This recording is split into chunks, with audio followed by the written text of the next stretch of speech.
Olá, boa noite para você que está com a gente no SBT News. Hoje você vai ver, hein? O caso do ambulante que passou mal em Florianópolis quando a fiscalização tentou tirar o carrinho que ele usava para trabalhar. E tem também a situação dos municípios afetados pela chuva. E na série especial de reportagens, histórias de mulheres que cumprem pena nos presídios da capital. Eu nunca imaginei que a liberdade fosse tão importante. Eu nunca imaginei. Eu acho que ninguém imagina, ninguém. Até perder. Tudo isso e muito mais a partir de agora no SBT News.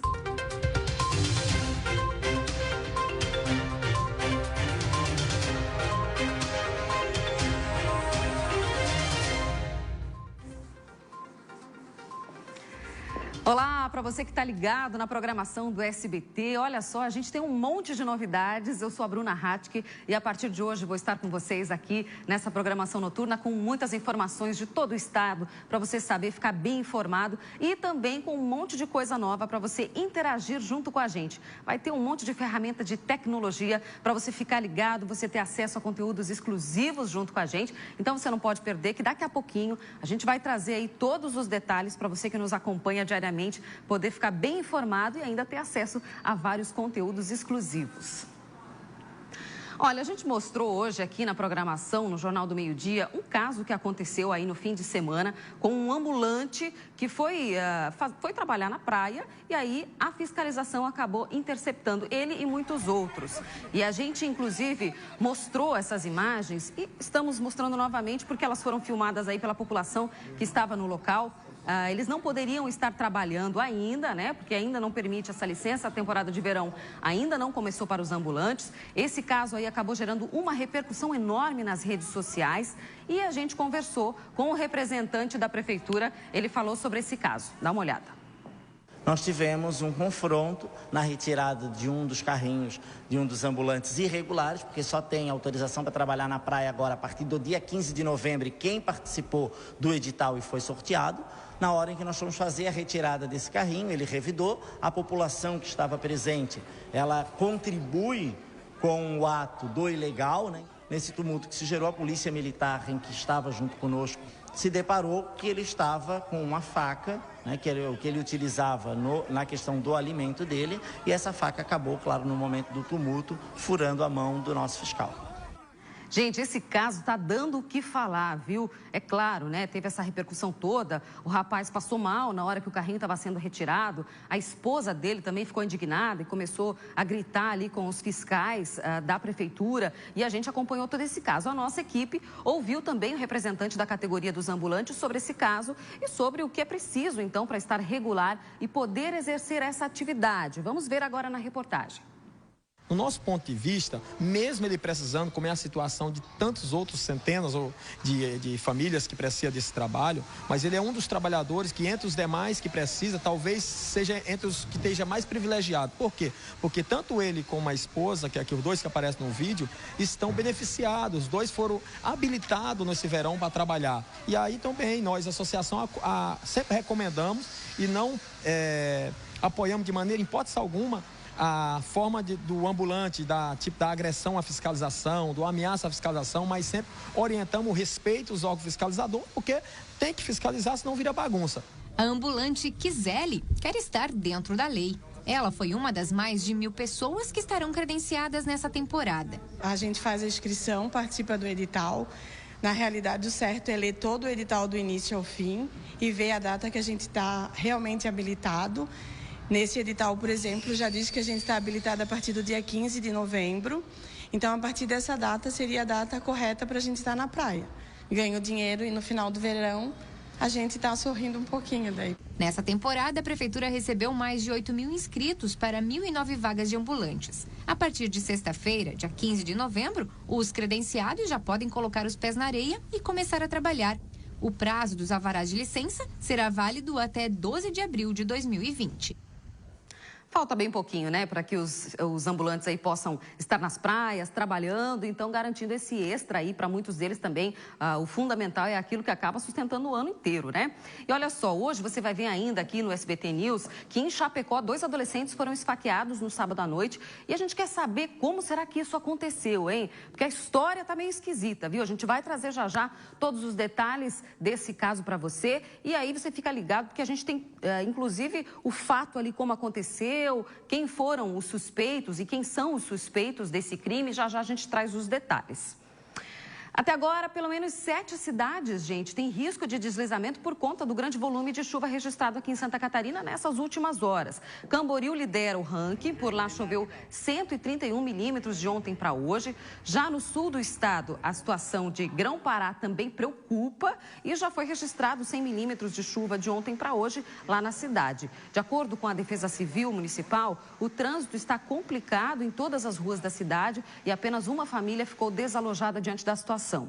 Outras cidades como Rio Fortuna, Santa Rosa de Lima, São Pedro de Alcântara, Orleans e Brusque também têm risco de deslizamento nas próximas horas. E aí, quando a gente fala isso, é importante saber porque às vezes as pessoas pensam que é só durante o momento da chuva que é perigoso, mas não. Então, quem mora em área de risco, fica atento e entrar em contato com a Defesa Civil caso seja necessário.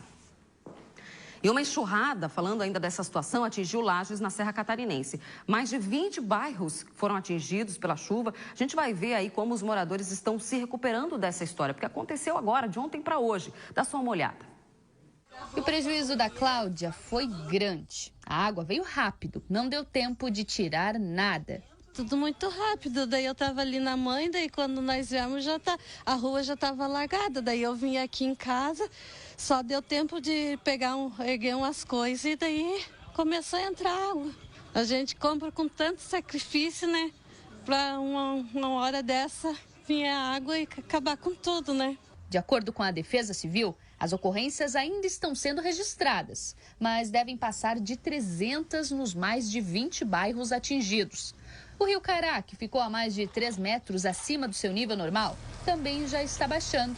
O momento agora na cidade é de monitoramento. Foi um caso específico, né? Foi uma enxurrada muito rápido, mas a gente vem fazendo um trabalho preventivo de limpeza do próprio rio Cará, de limpeza dos córregos. E se não vir com tanta intensidade e tão rápido, a gente está preparado. Agora, se acontecer novamente aí num curto espaço, infelizmente vai causar todos os transtornos novamente. Pois é, né? Tem que ficar de olho realmente. E falando em tempo, a gente quer saber qual é a previsão para esse início de semana. Quem vai trazer as informações para a gente é a Graziane Ubiari.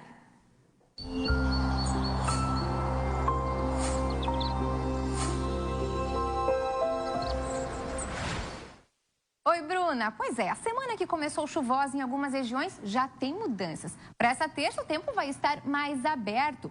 Na Serra e no Oeste, sol com algumas nuvens. Risco de chuva somente para tarde, mas bem isolada. Já no Vale, no Norte e também aqui na Grande Florianópolis, teremos bastante nuvens e condições de chuva novamente. Desta forma, a temperatura fica amena em todo o estado, com temperaturas mais elevadas, principalmente lá na região Oeste, onde as máximas podem chegar a 30 graus. Nas demais regiões, as máximas ficam na casa dos 20 a 25 graus. E a tendência da semana é essa. As nuvens devem estar presentes mesmo nas regiões onde o sol predomina, com possibilidade de pancadas de chuvas isoladas. E essas condições deixam os dias mais agradáveis, com temperaturas mais baixas no amanhecer e com elevação ao longo da manhã e da tarde em todo o estado. Por enquanto é isso, até mais. Valeu, Grazi. A gente está combinando, inclusive, né? Dia de estreia, a gente está uniformizada. E falando nisso, falando em todo mundo junto, participando, a gente quer a sua participação. Toda semana vai ter enquete para saber o que você tem interesse em ver aqui no SBT News. É isso mesmo, o nosso estado aí é muito grande e a gente quer a sua participação. Portanto, essa semana a gente já tem algumas sugestões para você nos ajudar. E você vai fazer isso pelo WhatsApp. Olha só, hashtag me interessa, que é aquilo que interessa a você que está em casa, você que está acompanhando a gente. A gente colocou aqui 3 hashtags para você participar pelo WhatsApp. Então, primeira coisa é você anotar o número para você saber para onde que você vai mandar o nosso WhatsApp, que é o 48991622676. E aí você vai ver aqui qual desses temas que você tem vontade de saber. Ver uma reportagem mais aprofundada ou então uma entrevista especial. Sarampo, que é um tema que está em alta aqui no estado, né? Falando de saúde, de prevenção, é muito importante a gente ficar ligado nessa história, na vacinação. TPA, para quem não sabe, TPA é a taxa de preservação ambiental. É a taxa que é cobrada em alguns municípios aqui do estado para ser visitado, né? Quando a pessoa entra no município, ela já paga uma taxa. Por exemplo, Bombinhas cobra a taxa de preservação ambiental e agora, a partir dessa temporada, o governador Celso Ramos também vai cobrar. E a gente quer saber o que você acha. Ou então, Ponte Hercílio Luz. Manda lá para o nosso WhatsApp. Na quarta-feira, a gente vai saber o resultado, qual é o tema mais votado. E aí a gente vai trazer uma reportagem ou então uma entrevista para você saber mais sobre esse tema, combinado? No próximo bloco tem a primeira reportagem da série Liberdade. Você vai ver como vivem as mulheres presas no sistema carcerário na capital do estado. E Cláudio Prisco Paraíso comenta o desconforto político entre o governador Carlos Moisés e o PSL. O líder do partido esteve no estado nesse fim de semana e tem o que falar sobre esse assunto. A gente volta já.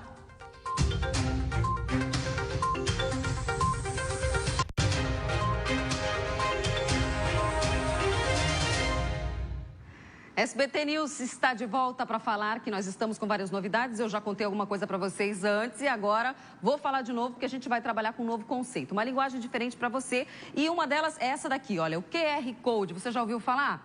Pois é, a gente vai criar conteúdos exclusivos para você dar uma olhada aqui no QR Code e poder acessar esses conteúdos. Eu vou mostrar para vocês como é que faz. Lá no seu celular você vai abrir a câmera e aí... Quando você posicionar na frente do QR Code que vai estar aparecendo na sua tela, ele vai abrir aqui, olha, abrir com o YouTube, ele vai mostrar um link para você. Clicando nesse link, você vai direto para o nosso conteúdo exclusivo e a gente já tem um vídeo lá para você de casa, dá só uma olhada no que a gente preparou.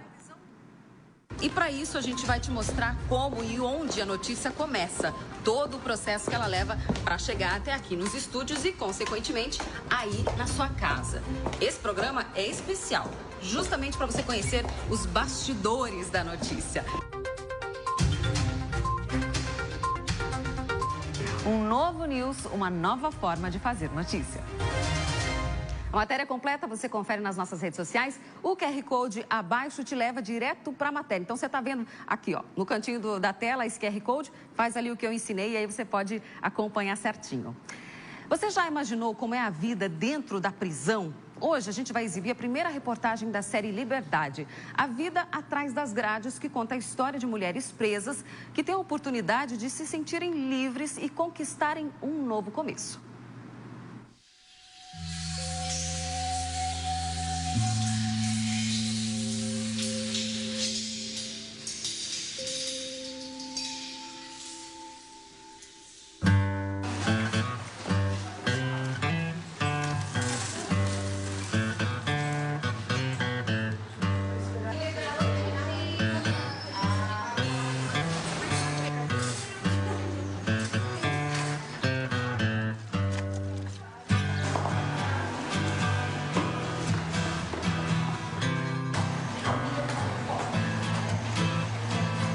Eu nunca imaginei que a liberdade fosse tão importante. Nunca. Nunca pensei assim que o não poder ir e vir, que é o poder só, eu vou ali. Nunca imaginei. Eu acho que ninguém imagina, ninguém. Até perder. Meu nome é Juliana, tenho 35 anos, sou natural daqui de Florianópolis. E essa é a 9ª vez que eu estou aqui. Estou há 3 meses novamente, espero não voltar mais, porque tenho 2 filhos na rua que me esperam. Aprendi muito, né, com os erros da vida. Vim parar aqui por erros meus, né, falhas minhas, coisas que não me trouxeram benefício nenhum. Hoje eu vejo que foi bom ter parado aqui, porque se eu não tivesse vindo para esse lugar, hoje eu poderia estar morta ou numa cadeira de roda. E só Deus sabe onde, né? Aqui hoje eu paro, penso, refleti já bastante. Quero sair uma mulher renovada, uma nova mulher, ser uma mãe de verdade. Presas à vida do crime, elas cometeram erros do lado de fora. Hoje, encarceradas, ganharam a liberdade.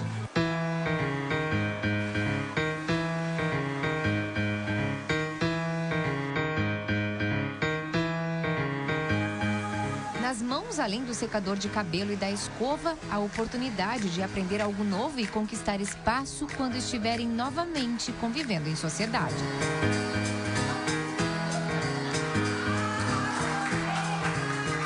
É o que eu mais mais quero. Aprender aqui dentro e futuramente ser cabeleireira lá fora. Aprendemos bastante, eles dão oportunidade de cursos para nós, né? Algumas pessoas, né, estão em outras celas, têm oportunidade de empregos também, entendeu? Elas dão bastante oportunidade. Para além das celas, aqui elas desenvolvem a autonomia, a autoestima e coragem, ferramentas necessárias para encarar a sociedade e vencer a discriminação. Tem situações que tem gente que não quer nem que a gente deixe currículo. Caso da nossa passagem aqui dentro, né? Ter coragem, erguer a cabeça e bola para frente. Depois de cumprir a pena, ainda resta um preço a ser pago lá fora: a discriminação e o preconceito por quem tem no currículo uma passagem pela prisão. Na reportagem de amanhã, a gente mostra o que Santa Catarina tem feito para dar a oportunidade de um novo recomeço.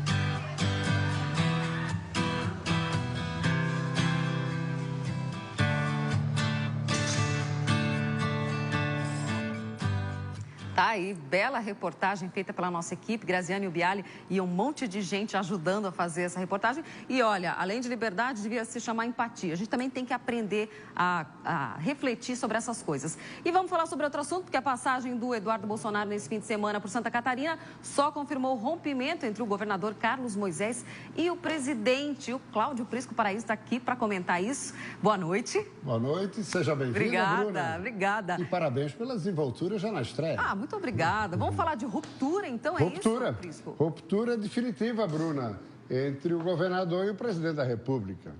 Carlos Moisés declarou no final de semana que permanece no PSL, mesmo com o desembarque de Jair Bolsonaro. E lá em Brasília, chega agora à tarde a notícia de que Bolsonaro confirmou que vai se desfiliar do PSL em dezembro. Anuncia amanhã à tarde no Palácio do Planalto. E como você bem colocou, o filho, o 03, passou pelo Estado. Aqui está com 3 deputados federais, 4 estaduais e a vice-governadora, companheira de chapa de Carlos Moisés, que também já foi para o grupo de Bolsonaro, mostrando muito claramente que ficaram com Carlos Moisés quem? Próximo telão?